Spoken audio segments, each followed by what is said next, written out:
Bien, continuando con la disertación de nuestros temas en relación al curso de Derecho Penal 1, nos corresponde en esta ocasión hablar sobre algunos principios penales y específicamente sobre la institución de la extradición. El objetivo de este tema es que el estudiante de la Universidad Rural de Guatemala conozca los principios fundamentales del derecho penal, así como la figura de la extradición y sus diversas aplicaciones. Dentro de los principios vamos a ver algunos que se consideran importantes, abordemos en este tema. En primer lugar, el principio de territorialidad. Sostiene que la ley penal debe aplicarse únicamente a los hechos cometidos dentro de los límites del territorio del Estado que la expide. Y dentro de esos límites, la ley penal debe aplicarse a autores cómplices del delito, sin importar su condición de nacional o de extranjero, de residente o de transeúnte, ni la pretensión punitiva de otros estados. Esto de acuerdo a lo que establece el artículo 4 de nuestro Código Penal. Es en la doctrina y en las legislaciones la que indica que este principio de territorialidad es el más dominante para explicar el alcance espacial de la ley penal. Cuando hablamos del alcance espacial, o sea, del espacio que debe abarcar la aplicación de esa ley penal. Se fundamenta especialmente en la soberanía del Estado, por lo que la ley penal no puede ir más allá del territorio donde ejerce su soberanía determinado Estado. A este respecto, el artículo 4 del Código Penal establece territorialidad de la ley penal. Salvo lo establecido en tratados internacionales, este código se aplicará a toda persona que cometa delito o falta en el territorio de la República o en lugares o vehículos sometidos a su jurisdicción. O sea, la ley penal debe aplicarse en todo el territorio nacional a toda persona que infrinja un tipo penal, una conducta que está normada como antijurídica por el Código Penal. Tenemos otro principio bastante importante, el principio de extraterritorialidad.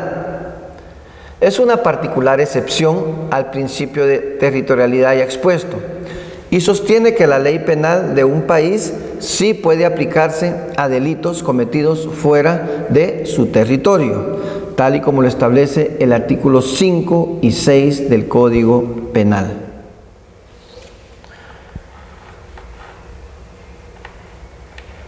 ¿Cuáles son las bases del principio de extraterritorialidad?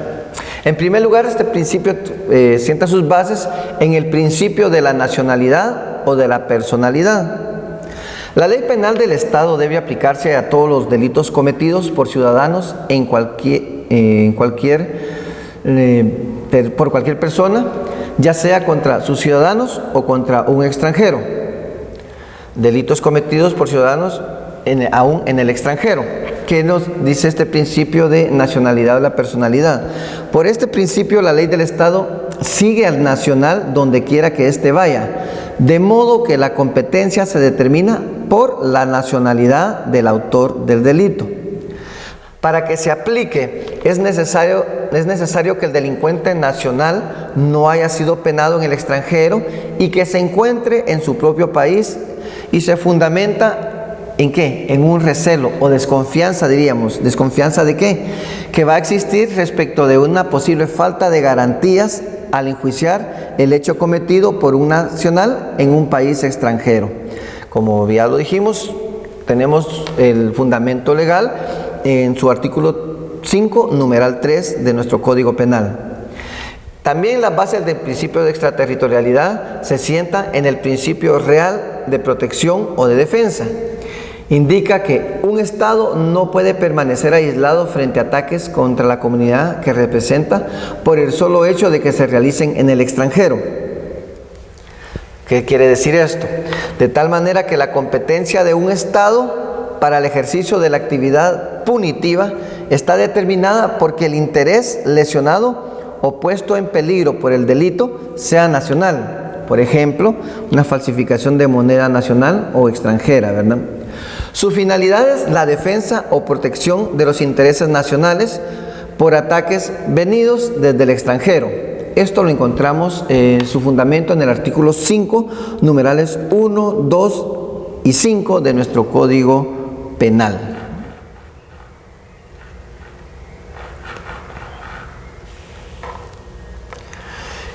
Y por último, dentro de las bases del principio de extraterritorialidad también descansa en el principio universal o de la comunidad de intereses. Este principio sostiene que la ley penal de cada estado tiene validez universal, por lo que todas las naciones tienen derecho a sancionar a los autores de determinados delitos, no importando su nacionalidad, el lugar de la comisión del delito ni el interés jurídico vulnerado. La única condición es que el delincuente se encuentre en territorio de su estado y que no haya sido castigado por este delito anteriormente, tal y como lo establece el artículo 5 de nuestro Código Penal. Eso es en relación a los principios. Vamos a abordar ahorita un tema, una institución muy importante para los estados, como es la figura de la extradición. ¿Qué es la extradición? Es el acto en virtud del cual el gobierno de un estado entrega al de otro un sujeto a quien se le atribuye la comisión de un determinado delito para someterlo a la acción de los tribunales de justicia.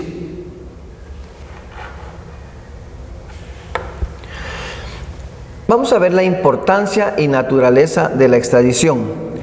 La extradición es un acto de asistencia jurídica internacional por medio de la cual los estados se prestan un auxilio penal a nivel mundial.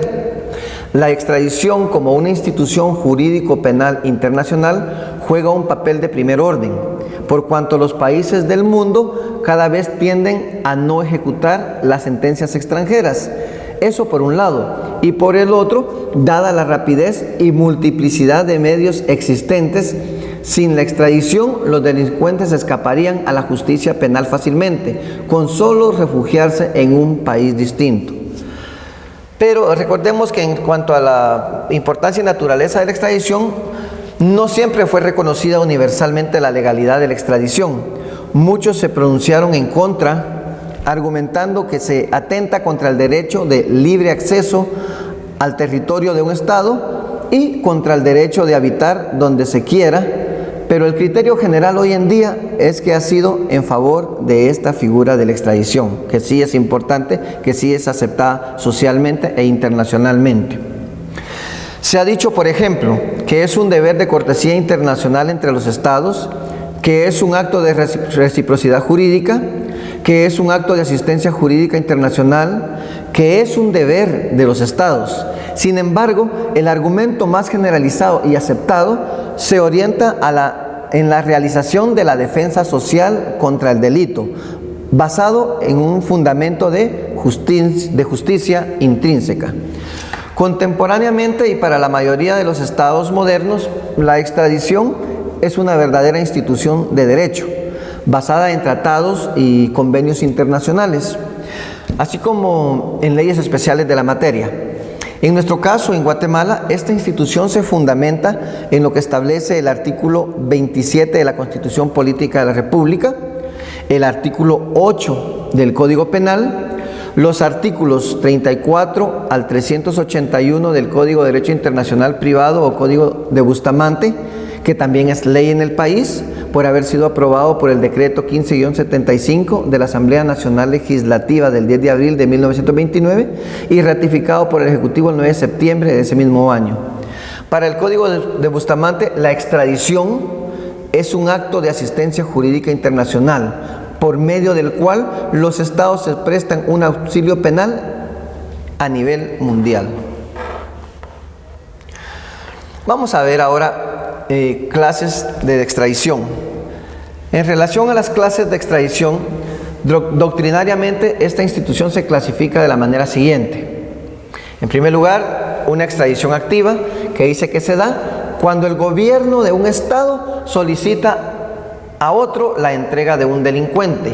A esta también se le conoce como extradición propia. La extradición pasiva Se da cuando el gobierno de un estado, mediante la solicitud de otro, entrega a un delincuente para que sea juzgado a un país requirente. En la activa dijimos, un gobierno solicita. En la extradición pasiva, un gobierno entrega. Extradición voluntaria. Se da cuando el delincuente se entrega voluntariamente, se entrega al gobierno del estado que lo busca para someterse a la justicia penal. A esta también se le conoce como extradición impropia. Tenemos también una extradición espontánea. Se da cuando el gobierno del estado donde se encuentra el delincuente lo entrega espontáneamente sin haber sido requerido para ello con anterioridad. Tenemos también una extradición en tránsito. Esta no es más que el permiso que concede el gobierno de un estado para que uno o más delincuentes extraditados pasen por su territorio. Por lo que el Código de Derecho Internacional Privado o Código de Bustamante lo considera como un mero trámite administrativo, esto regulado en su artículo 375. En esta extradición en tránsito basta con que se enseñe toda la documentación a las autoridades del país al que deben de pasar o cruzar para poder llegar a su punto final o de destino, y con eso es suficiente, ¿verdad? Pero se le conoce como extradición en tránsito. Y la reextradición surge cuando un primer estado pide la entrega al país que lo había extraído, basándose el tercer estado en que el delincuente cometió un delito en su territorio antes que cometerlo en el país que logró primero su extradición. ¿Cuáles son las fuentes de la extradición? Dentro de las fuentes de la extradición tenemos, en primer lugar, el derecho interno. Dentro de este derecho, la extradición tiene su fuente en los códigos penales y en las leyes penales especiales, como lo es el Código de Derecho Internacional o Código de Bustamante. Y la otra fuente es en el derecho internacional, que tiene como fuentes los tratados de extradición, que constituyen la fuente más importante, que consiste en acuerdos o convenios que se llevan a cabo entre los gobiernos de diferentes estados y por el cual se obligan recíprocamente a entregarse determinados delincuentes previo a cumplir ciertos requisitos. Y por el otro lado, las declaraciones de reciprocidad. Surge cuando no existen tratados de extradición en los cuales conviene que el estado demandante se compromete a la reciprocidad. Por esta declaración un estado entrega a otro y el otro se compromete que cuando este estado que ya le entregó uno requiera alguno que esté en su territorio, él se lo va a entregar de forma recíproca también, siempre y cuando cumpliendo con los requisitos necesarios. Concluyo con unas preguntas. Es el principio que dice que la ley debe aplicarse a los hechos cometidos dentro de los límites del territorio que las expide. Principio de legalidad, principio de extractividad o principio de territorialidad. Una segunda pregunta. Se da cuando el Estado entrega a otro Estado el delincuente, sin que éste haya sido requerido anteriormente. Extradición en tránsito, extradición voluntaria, extradición espontánea. Tercera pregunta. Es una de las fuentes de la extradición: fuentes legales, fuentes internas, fuentes formales. Muchas gracias.